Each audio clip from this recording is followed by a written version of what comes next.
メージ増加があったんだね。名付けてクリスマスイルノーとハイパーキャリー。イルノートは光キャラの通常攻撃後にアビダメで追撃してくれるんだけど、マナダイバーと水着ククルちゃん、フェザーくんの3人でとにかく通常攻撃をたくさん打つのがコンセプトだね。フェザーと主人公が4ターン目に大暴れする編成を見ていきます。光レリバ編成のネハンをフェザーに交代して、メインバブさん、フレンの国キリンだね。こんにちは、小太郎です。当位のゲーム部屋は当位さんがプレイ済みのゲームを僕と一緒にネタバレマシマシで遊んでいくチャンネルです。今回の動画はグランブルーファンタジーです。推しキャラ徹底解説の第2弾。グラブルの古参キャラの一人、光属性のフェザーくんです。去年グラブル復帰した時、フェザーくんを強くすることを一番の目標にしたんだよね。拳とか足技で戦うキャラってかっこいいよね。小太郎くんもフェザーくんがお気に入り。そんなフェザーくんを採用した編成をいくつか見ながら性能解説もしていきますので、ぜひ最後までご視聴と高評価で応援お願いします。それじゃあ行ってみよう。というわけで SSR のフェザーくん、古戦場では肉集めで採用されることがあるね。フェザーはサポアビの効果で確定 TA になっています。そのためアビリティや武器編成に関係なく安定した火力が保証されています。肉集め編成はポチ数、押すボタンをゼロにするのが最適で、攻撃ボタンだけとかトリプルゼロ召喚だけみたいなリロードとオートボタンをひたすら押すだけの編成がいいんだよね。そのため確定 TA のキャラクターは肉集めでは重宝されています。光だと陽も確定 TA の肉集め仲間だね。この点だけを見ると超短期戦が得意のように感じますが、彼が本当に活躍するのは3ターン以上の中期戦です。特に通常軸では大変優秀なインファイトアタッカーです。まずはフェザーくんがどのくらいダメージ出すか見てみようか。今回のセットアップはハロウィン無限とネハンの超火力通常軸です。まずはバブさん召喚から無限とネハンをアビリティ全部使っておくよ。最大 HP はかなり減りますが、ネハンのサポアビ効果で1回のガッツ効果があるため見た目以上に耐久力があります。マナダイバーもフル火力構成。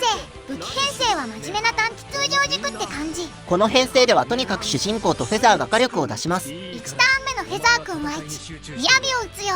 だんだん調子が上がってくるからお楽しみに。まずは1ターン目の火力をご覧ください。本気で来い。ハイストップ。まずこれが1回目の通常攻撃一発なんだけど、追撃はさておき通常攻撃は一発で約146万だね。ではこのダメージを踏まえて続きを見てみましょう。せいせい、この拳にかける。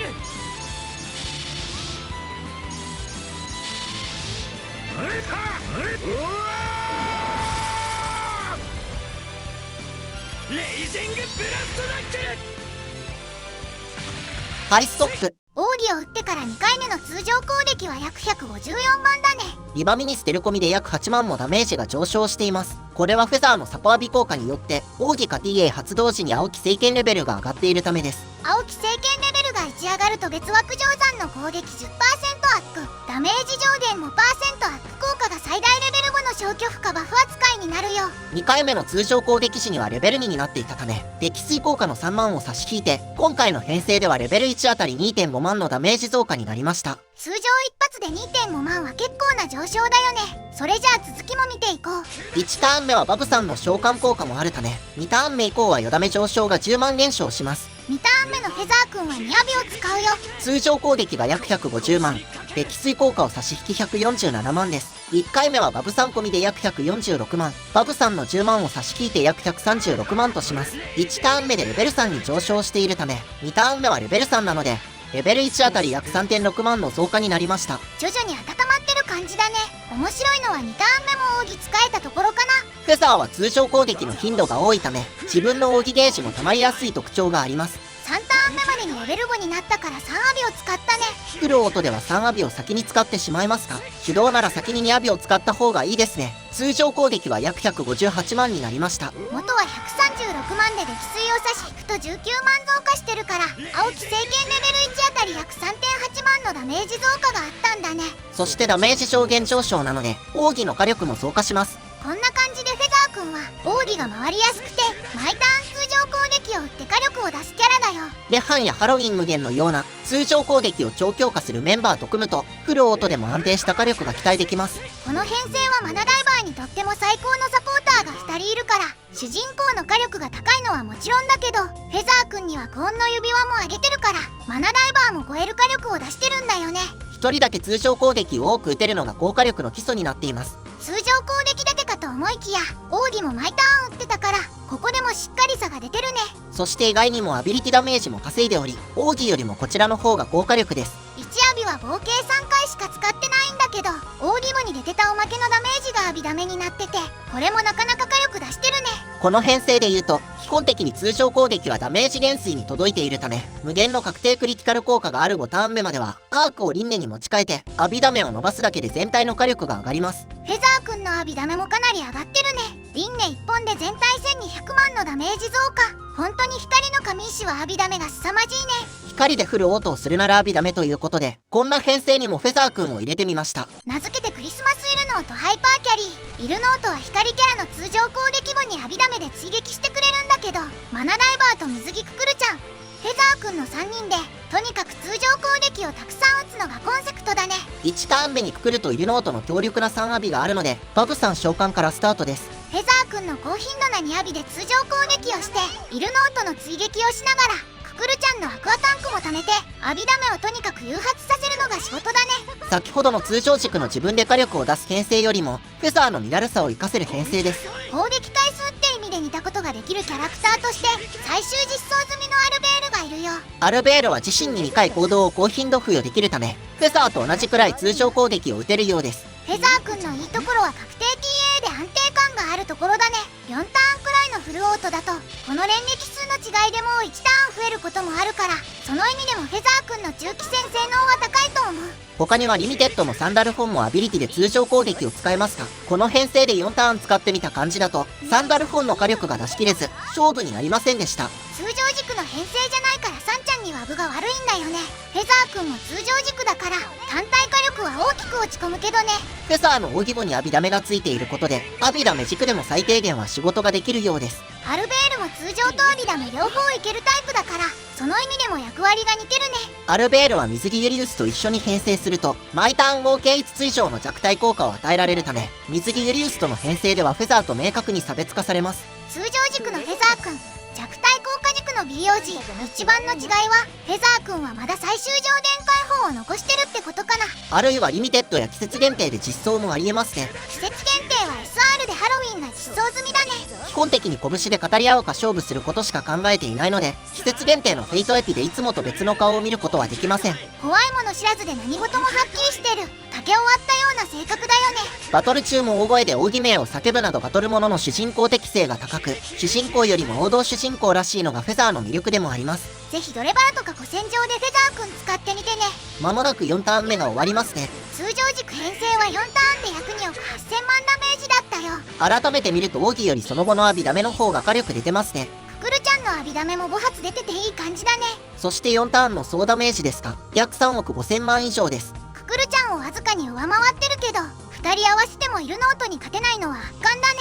クリスマスイルノートは古戦場でも重宝したので、持ってない人はぜひ予定に入れておいてほしいですね。こっちは同じ編成でアルベールにしたやつだけど、総ダメージは3億5000万弱だったよ。イルノートのダメージが1000万強減少していることから、イルノートとより相性がいいのはフェザーということになります。それじゃあ改めてフェザー君の性能を見ていこうか。1アビは光属性ダメージを与え、1回の 50% 追撃を自分に付与します。これが1回なのが惜しいんだよね。2アビでターン経過なしの通常攻撃をします。これも今なら追加の効果があってもいいんだけどね。実にシンプルなアビリティですが、1アビの追撃を2アビで消化できるので、奥義オンでも追撃が腐りにくいですね。そして3アビは青き聖剣レベル5で使用可能になります。自分を即座に奥義発動可能にして、1アビ2アビを即時使用可能にした上で、連続2回まで使用可能にするよ。レハンやレスラーの2プラトンがあれば、3ターン目には使用可能ですね。何もなくても4ターン目には使えるよ。もし手動操作で黒麒麟を合わせると、先に1、2アビを使ってから3アビを使い、1アビ2アビ、1アビ2アビの順に使い、ここで黒麒麟を使用して1、2アビ使用して3アビという流れで、超大量にアビリティを使用することも可能です。イルノートがいれば2アビ使用で追撃してくれるから、フェザー君をトリガーにして大量のアビダメをお見舞いできるね。少し古い使い方で言うと、水着ククルの代わりにリミテッドイオを入れて、いわゆる予報をお見舞いすることも可能です。試運転した感じだと予報より、今のククルちゃん入りの編成の方が火力出たから、さすがに予報は今時じゃないけどね。このような強力な使い方もできるポテンシャルがあるため、仲間の通常攻撃かアビリティ発動に連動したギミックを持つキャラクターは、フェザーとの相性がいいと言えますね。続いてサポアビビ。燃えたギル投資は確定 T8、他のキャラの2倍狙われやすくなる効果です。デメリット効果なんだけど、早めにフェザー君に落ちてもらって裏から誰かを出すこともできるから使い方次第だね。限界を超えるぞと青き聖剣レベルに関する効果です。奥義か TA でレベルが上がって攻撃とダメ上限が上がるやつだね。この効果のおかげで他のキャラよりも簡単に効果力を発揮できるわけです。そして LB サポアビは奥義使用時確率でニアビが即時使用可能ってあるけど、レベル1で 50%、2で 80%、レベル3で 100% になるから、これは絶対に取ってほしいね。フェザーの強さの根幹でもあるので、これが LB サポアビになってるのは強さが分かりにくいポイントですね。この流れでおすすめの LB を見ていくけど、LB サポアビとアビダメ上限を優先して取って残りの12で何を取るかだね。クリティカルが4つあるので、これを全て取ると 25% のクリティカル抽選を4回施行できて安定感があります。 25% を4つ取っても 100% にはならないから注意してね。クリティカルの威力上昇 25% は加算されますが、発動確率 25% は個別扱いになることから、4つ全てが発動しない確率は約 31.6% となります。 70% 弱でクリティカルが発動するから基礎火力の補強として期待できるよ。防御や HP を取ってもいいですが、狙われやすい特性上焼け石に水かもしれません。奥義の発動回数は多いけど基礎火力が漏れてる編成なら奥義ダメージに振らなくてもいいと思うよ。クリティカルか攻撃力に振って全攻撃の基礎火力を引き上げるといいよね。指輪は渾身がつけばそれが一番使いやすいですね。高めの渾身さえつけば他は何でもいいかな。肉集めで採用予定ならこの渾身はかなり重要です。そして覚醒タイプなんだけど、攻撃か連続攻撃がおすすめかな。連続攻撃のレベル9で通常攻撃よダメ 5% がつくので、これだけを目的に取ることになりますね。無駄が多くて嫌なら攻撃覚醒でいいと思う。防御は解釈違いってのもあるけど、実際耐久を上げても2倍狙われやすいことは変わらないから、完全にインファイト型で割り切るのがいいと思う。それでは最後にフェザーと主人公が4ターン目に大暴れする編成を見ていきます。光レリバ編成のネハンをフェザーに交代してメインバブさん、フレンの国キリンだね。4ターン目までは主人公のオーグメントマギアを温存します。それ以外はフルオートで大丈夫です。3ターン目で主人公が奥義打ちたいからアサルトタイムには注意だね。週末は誘惑で使えます。召喚石はトリプルゼロがあるなら入れておきたいね。あとやちまがあればもっと火力出せるよ。それこそ水着マーズも使えるので1段階パワーが上がります。光レリバ編成はやちまとマーズさんあれば英雄も狙える超強い編成だからね。クオイさんは次フルンピング取ったらヤチマをシェロチケする予定だったよね。もうすぐ金付き300個になるからね。夏のキャンペーン中にやちまを素引きしてくれればありがたいんだけどね。さて4ターン目です。まずはハロウィンフロレンスの1アビをフェザーに使います。忘れないうちに主人公の1アビもここで使っておこう。フェザーを強化したら3アビから1アビ2アビ、1アビ2アビです。光レリバで主人公がやってることに近いことをフェザー君がするよ。国キリンがあるのでハロウィンフロレンスの1アビを2人に使える面白いギミックです。国キリン使用後はフロレンス1アビを主人公に使って無限の2アビも使って追撃の火力を上げるよ。主人公もアビリティを再使用するとトリプルゼロの羽が12枚になるので余ダメージ 10% アップも乗るようになります。なんか光レリバの使い方みたいになってきたね。やちまがあればマーズさんかアルテミスも使って追撃枠を増やせるよ。準備が終わったら主人公はブリッツレイド3回1アビブリッツレイド3回です。手動で手間はかかるけど火力がすごすぎて笑っちゃうよね。この状況でよく水着マーズを実装したなという感じですね。金剛賞が一生足りないんだけど夏のキャンペーンで配ってくれないかな。さっきアーカルムのショップ在庫見たらまだ4個残してたよ。マジかよ。それあればハーゼとアラナン採集してもマーズさんとヤチマに使えるじゃん。